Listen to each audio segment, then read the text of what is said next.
નમસ્કાર વિદ્યાર્થી મિત્રો, સ્વાગત છે આપ સર્વેનું ડિજિટલ પ્લેટફોર્મ સુધીર સર બાયોલોજીમાં.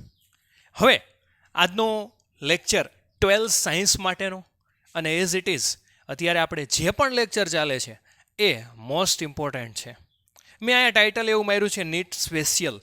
ઘણા બધા વિદ્યાર્થીઓને એવો પ્રશ્ન થતો હોય છે કે બહુ જ નીટના સ્પેશિયલ લેક્ચર આવ્યા, પણ જસ્ટ તમે ઇમેજિન કરજો કે જે મેં એક્સ્ટ્રા નીટનું તમે જો એનસીઆરટીની અંદર જે ભણાવ્યું છે એ આપ્યું જ નથી. તમને જે વસ્તુ એનસીઆરટીની અંદર આપ્યું છે એ સીધું તારણ આપી દીધું છે. તારણ છે એની સાબિતી શું છે એ આપ્યું નથી. ફોર એક્ઝામ્પલ, લાસ્ટ લેક્ચરની અંદર આપણે રંગ અંધતા વિશેનો અભ્યાસ કર્યો હતો. રંગ અંધતા વિશેનો અભ્યાસ કર્યો હતો તો એની અંદર એવું કીધું હતું કે રંગ અંધતા છે એ કોઈ પણ વ્યક્તિની અંદર ત્યારે જોવા મળે, મતલબ કે ખાસ કરીને નર સંતતિની અંદર ત્યારે જોવા મળે જ્યારે કોઈ પણ માદા છે એ વાહક હોય ત્યારે, પરંતુ એનું પ્રમાણ આપણને આપ્યું નથી. તો એ પ્રમાણ છે ને એની જે પ્રેક્ટિસ કરીએ ને એને તે નીટની પ્રેક્ટિસ કહેવામાં આવે છે. કારણ કે નીટની અંદર એક્ઝામની અંદર તમને સીધું પૂછી દીધો હોય પ્રશ્ન, પણ જો તમે એ ગણતરી અથવા તો કેલ્ક્યુલેશન શીખો નહીં તો તમને આવડે નહીં. તો એ પણ ખાસ જરૂરી છે. તો આજનો લેક્ચર પણ એનસીઆરટી પ્લસ નીટ, બરાબર છે, બેયનું કોમ્બાઇન એક પ્રકારનો ટોપિક છે. હવે આજનો લેક્ચર ભણવા માટે ખાસ તમને લાસ્ટ લેક્ચર આવડવો જરૂરી છે. કઈ રીતે? તો જો તમને કલર બ્લાઇન્ડનેસ અથવા તો રંગ અંધતા વિશે આવડતું હોય છે તો જ તમને આજનો લેક્ચર આવડશે. તો સૌથી પહેલાં તો રંગ અંધતા વિશે સમજવું જરૂરી છે. જો રંગ અંધતા વિશે નહીં આવડતું હોય ને તો તમને હિમોફિલિયા અથવા તો એની પછી સિકલ સેલ એનિમિયા છે એના વિશે આવડશે તમને નહીં. બરાબર છે? તો આજનો લેક્ચર આપણે સ્ટાર્ટ કરીએ. એક્ઝેક્ટ રંગ અંધતા જેવું જ છે, ખાલી ને ખાલી જનીનનો આલ્ફાબેટ છે ને ચેન્જ થઈ જાય છે. કઈ રીતે જોઈએ? હવે જો હિમોફિલિયા એટલે શું થાય, તો કે હિમોફિલિયા છે ને એ પણ એક્સ રંગસૂત્ર, બરાબર છે, એક્સ રંગસૂત્ર સંકલિત પ્રચ્છન્ન ખામી છે. એક્સ રંગસૂત્ર સંકલિત પ્રચ્છન્ન ખામી એટલે શું થાય, તો કે જેવી રીતે રંગ અંધતાના કારકો કે જે એક્સ રંગસૂત્ર ઉપર હાજર હતા, વાય રંગસૂત્ર ઉપર એનો ગેરહાજર હતા, એવી જ રીતે હિમોફિલિયા છે એના પણ કારકો કયા રંગસૂત્ર ઉપર હાજર રહેશે, તો કે ખાલી ને ખાલી એક્સ રંગસૂત્ર ઉપર. મતલબ રંગ અંધતાની જેમ જ હિમોફિલિયાના કારકો વાય રંગસૂત્ર ઉપર ગેરહાજર રહેશે. બરોબર છે? એટલે ટોટલી બધા નિયમ જે રંગ અંધતામાં લાગે ને એ જ હિમોફિલિયાની અંદર લાગે, આનુવંશિકતામાં. તો પ્રશ્ન એવો થાય કે હિમોફિલિયાનું લક્ષણ શું? હાલો, રંગ અંધતાનું તો લક્ષણ આપણે ભણ્યા હતા કે લાલ અને લીલા રંગના શંકુકોષો ઉત્પન્ન થતા નથી, પરિણામે જે તે વ્યક્તિ છે એ લાલ અને લીલો રંગ પારખી શકતી નથી. તો આ હિમોફિલિયાનું લક્ષણ શું? તો કે હિમોફિલિયા છે ને એ રુધિર ગંઠાવવાની પ્રક્રિયાને અવરોધતું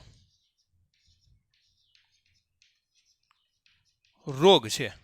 મતલબ કે આપણને કોઈ પણ જગ્યાએ લાગ્યું હોય તો આપણને તરત જ ખબર છે કે તરત જ રુધિર છે એ થોડીક વાર પૂરતું બહાર નીકળશે ને પછી ગંઠાઈ જશે, મતલબ કે રુધિર જામી જાય.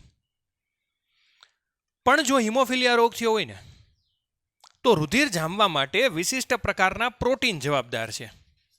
બરાબર છે?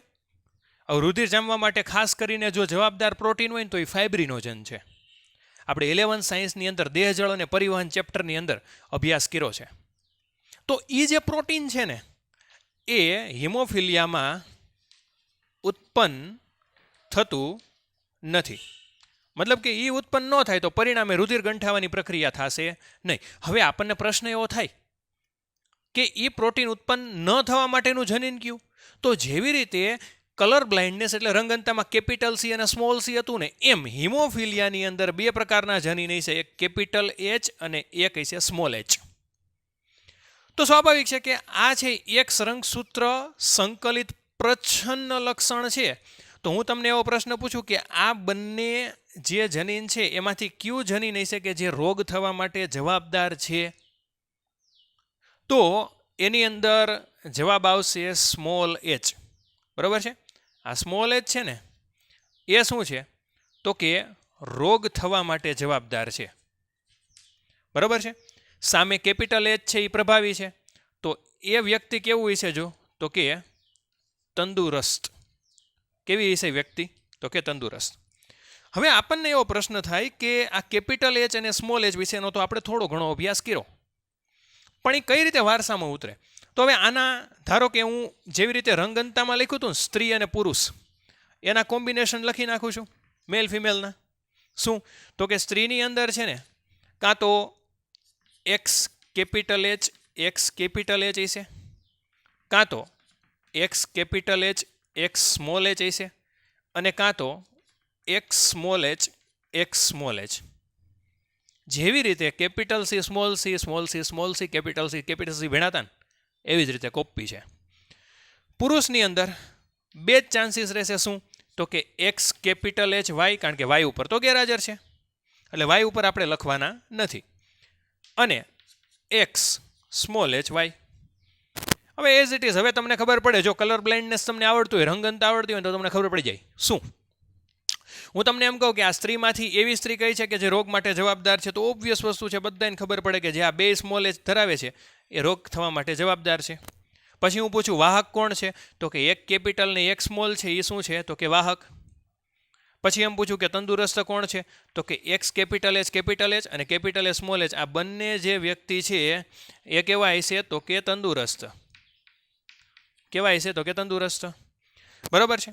હવે આ એક્સ કેપિટલ એચ અને વાય આ કેવા હશે તો કે આ તંદુરસ્ત આવશે, અને આ કેવા આવશે તો કે રોગિષ્ટ આવશે. મતલબ કે પુરુષની અંદર ક્યાંય વાહક જોવા મળતા નથી.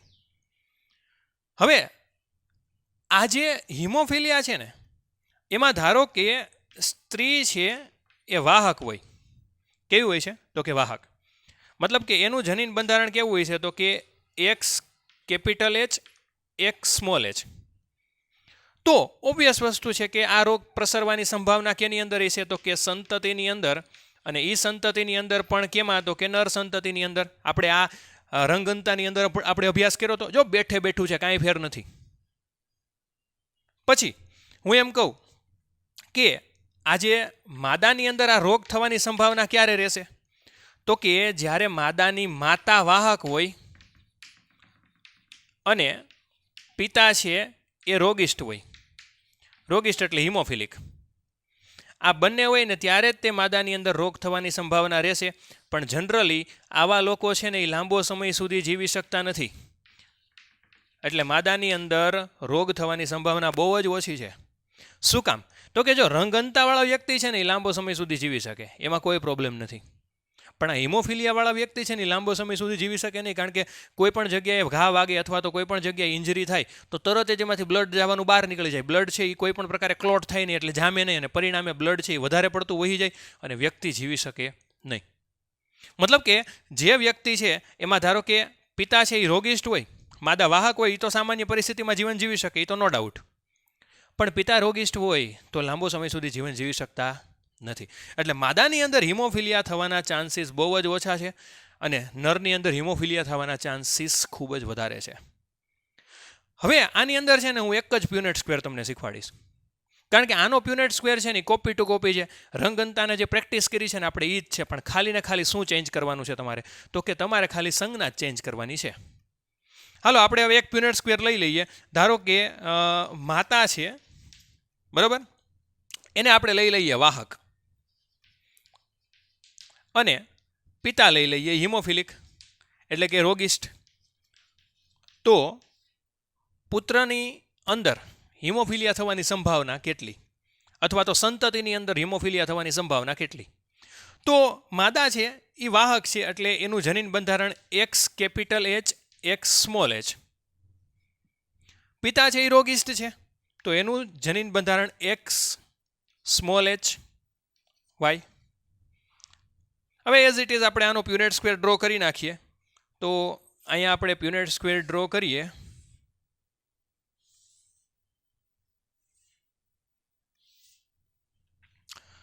તો હાલો પ્યુનેટ સ્ક્વેર આપણે ડ્રો કરીએ તો એક્સ કેપિટલ એચ વાય.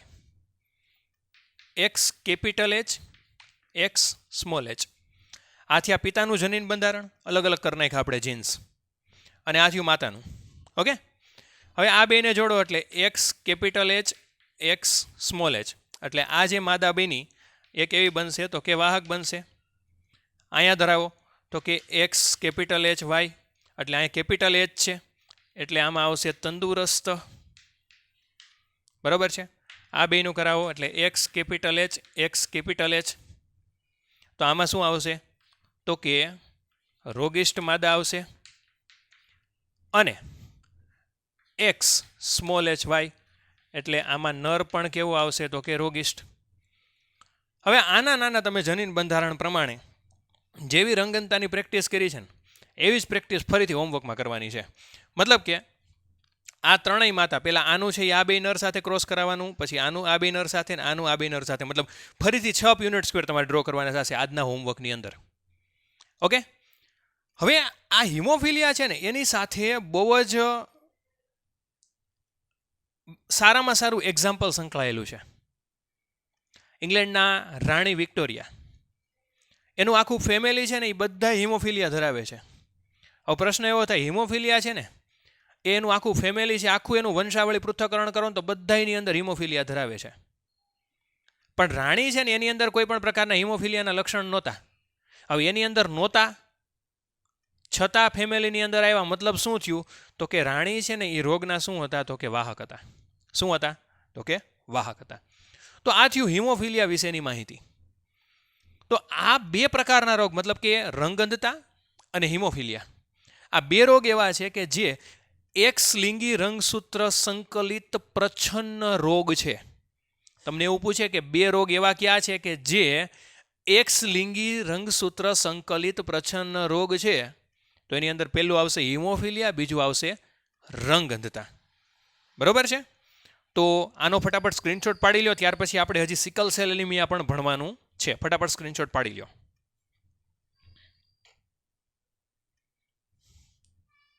હાલો, હવે હું આ ઇરેઝ કરી નાખું છું. હવે આપણે જે રોગ ભણવાનો છે ને એ દૈહિક રંગસૂત્ર સંકલિત રોગ છે. બરાબર છે. એને આપણે પ્રભાવી કે પ્રચ્છન્ન નહીં કહીએ, ખાલી એને એમ જ કહેવાનું કે દૈહિક રંગસૂત્ર સંકલિત રોગ.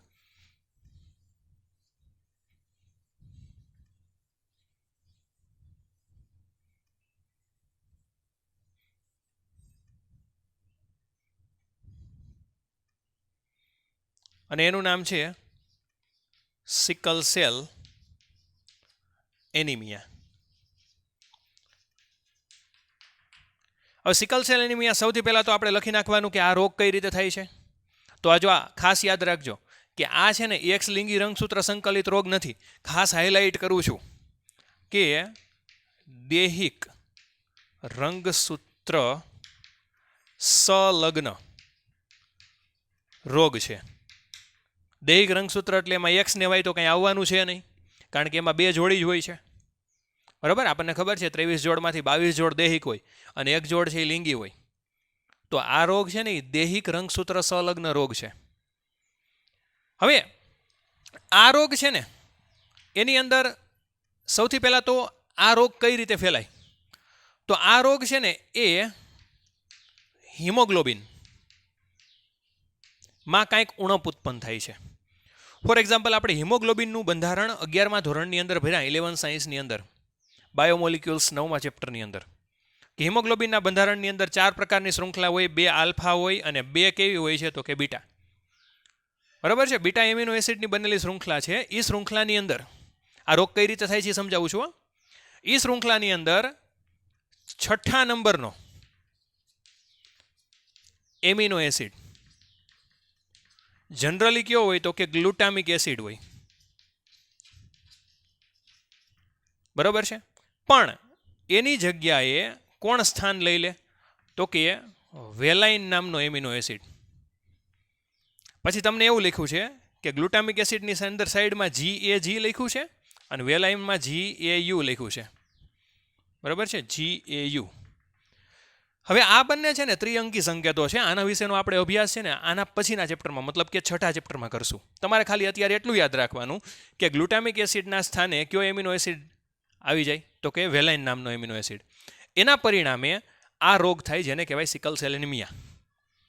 હવે આપણને પ્રશ્ન એવો સેજે થાય કે વેલાઇન નામના એમિનો એસિડથી શું કામ થાય? તો કે ગ્લુટામિક એસિડનું સ્થાન વેલાઇન નામનો એમિનો એસિડ લઈ લે એટલે હિમોગ્લોબિન છે ને એ ઓક્સિજન સાથે જોડાઈ શકે નહીં. મતલબ કે ઓક્સિજન સાથે જેનું એનું બોન્ડિનેશન થવું જોઈએ એવું બોન્ડિંગ થાય નહીં.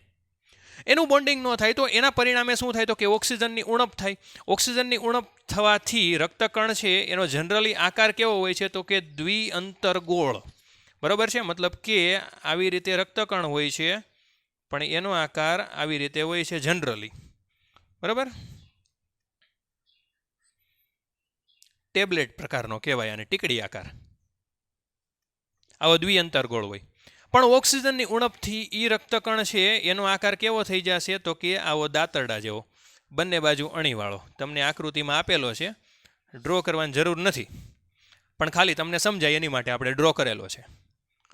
તો હવે આપણને પ્રશ્ન એવો થાય કે આ રોગ માટે જવાબદાર જનીન ક્યાં?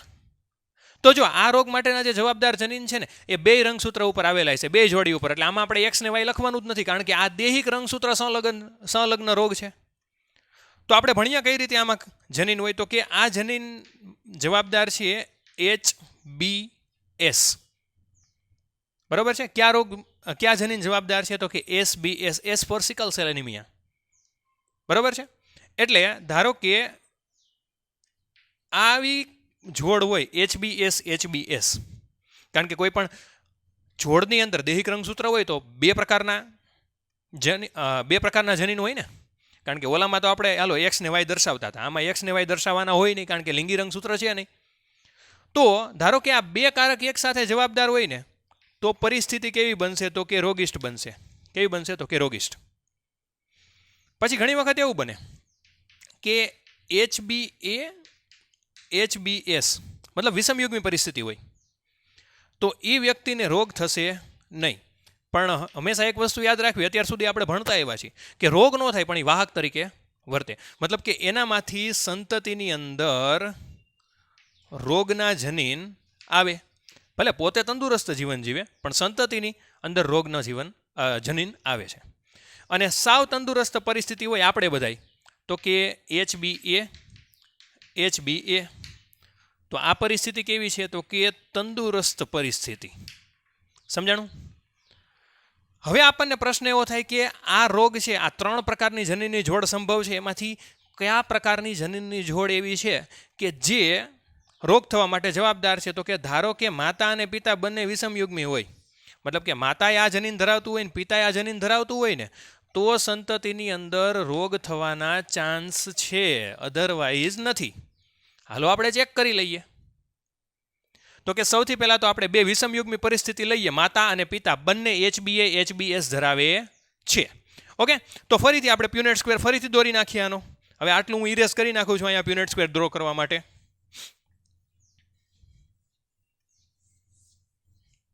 માતા અને પિતા બંનેનું જનીન કયું છે? HBA HBS. ઓકે, હાલો અહીંયા આપણે ડ્રો કરી નાખીએ.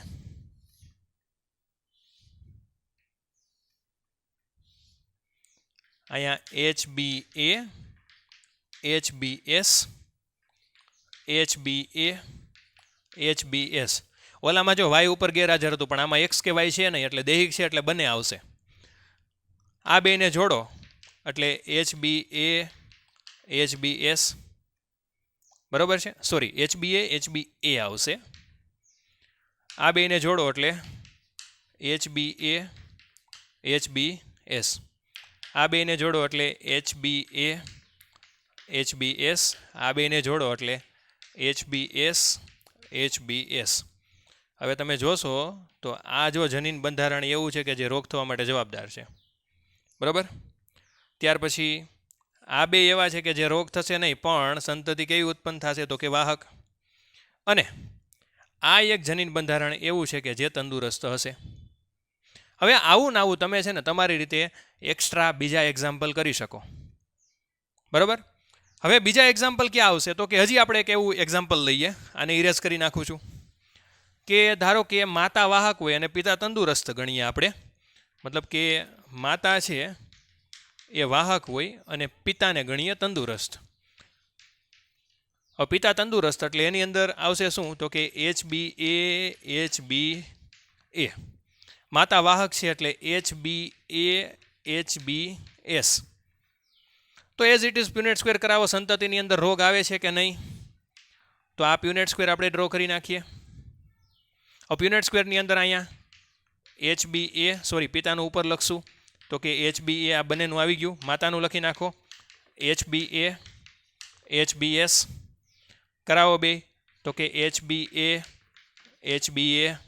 તંદુરસ્ત થઈ ગયું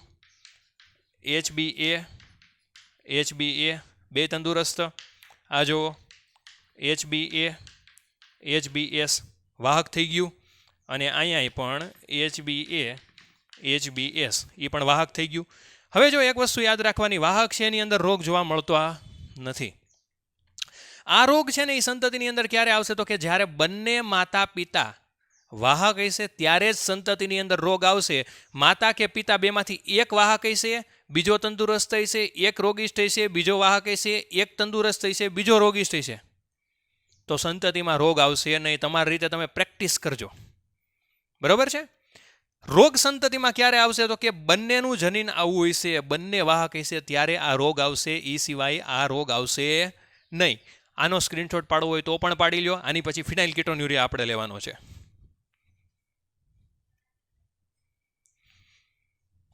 ઓકે હાલો હવે આજનો લાસ્ટ આપણે રોગ લેવાનો છે ફિનાઇલ કીટોન્યુરિયા કારણ કે જો આ જેનેટિક્સ એવી વસ્તુ છે કે તમે જેટલી વધારે પ્રેક્ટિસ કરશો ને એટલું તમને વધારે આવડશે હાલો હવે આપણે ભણશું ફિનાઇલ કીટોન્યુરિયા બહુ જ સિમ્પલ રોગ છે આના વિશે આપણે ધારો કે લગભગ આની પહેલાં ભણી ગયા છીએ પ્લિયોટ્રોપિઝમની અંદર ભણ્યા હતા ત્યારે મેં કીધું હતું કે આપણે જન્મજાત ચયાપચયની ખામી ભણશું બરાબર હવે આપણે ભણશું ફિનાઇલ કીટોન્યુરિયા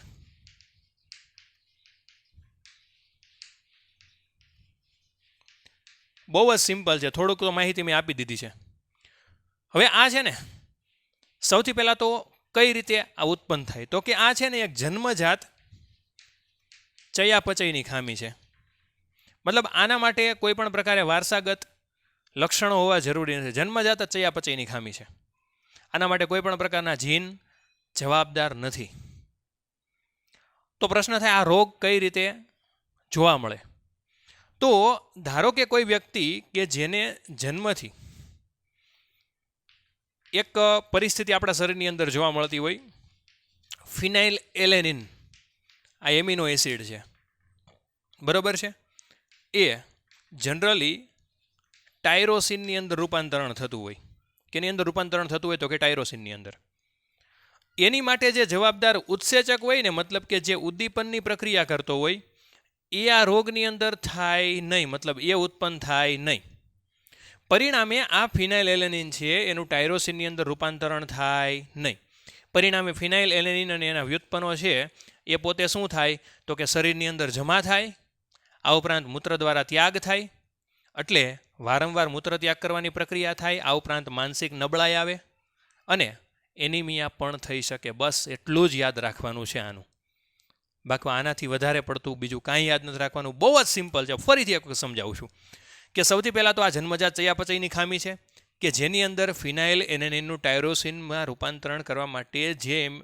ઉત્સેચકની જરૂર પડે એ ઉત્પન્ન થતું નથી ઉત્પન્ન ન થાય એટલે ફિનાઇલ એલેનિન છે એ ટાયરોસિનમાં રૂપાંતરણ ન થાય એટલે એ આપણા શરીરની અંદર શું થતો જાય તો કે એકઠો થતો જાય પરિણામે એનો ત્યાગ કેના દ્વારા થશે તો કે મૂત્ર દ્વારા ત્યાગ થશે અને મૂત્ર દ્વારા ત્યાગ થાય પરિણામે મૂત્ર વારંવાર ત્યાગ કરવાની પ્રક્રિયા થાય પ્લસ માનસિક નબળાઈ અને થાક લાગે આ એ રોગનું લક્ષણ છે હજી એક રોગ બાકી છે થેલેસેમિયા અને એ થેલેસેમિયા છે એના વિશે આપણે નેક્સ્ટ લેક્ચરની અંદર અભ્યાસ કરશું તો હવે એક વસ્તુ ખાસ યાદ રાખવી કે આ જે આપણે આનુવંશિક રોગ ભણીએ છીએ હિમોફિલિયા છે રંગ અંધતા છે સિકલ સેલ એનિમિયા છે ફિનાઇલ કીટોન્યુરિયા છે જો કે એ જન્મજાત ચયાપચયની ખામીમાં આવે આ રોગ ખાસ યાદ રાખજો તમે જ્યાં સુધી સાયન્સની અંદર બાયોલોજી ભણશો ને ત્યાં સુધી આ રોગ કોલેજ લેવલે પણ તમારે આવશે બરાબર છે અને નીટની અંદર ઓછામાં ઓછો એક ક્વેશ્ચન તો આનો હશે જ એટલે ખાસ પ્રેક્ટિસ કરજો અને આ ત્યારે જ આવડશે જ્યારે આપણે શરૂઆતની અંદર મેં તમને કીધું મેન્ડલનો એક સંકરણનો પ્રયોગ આવડશે તો જ આખો પાઠ આવડશે તમે વિચારો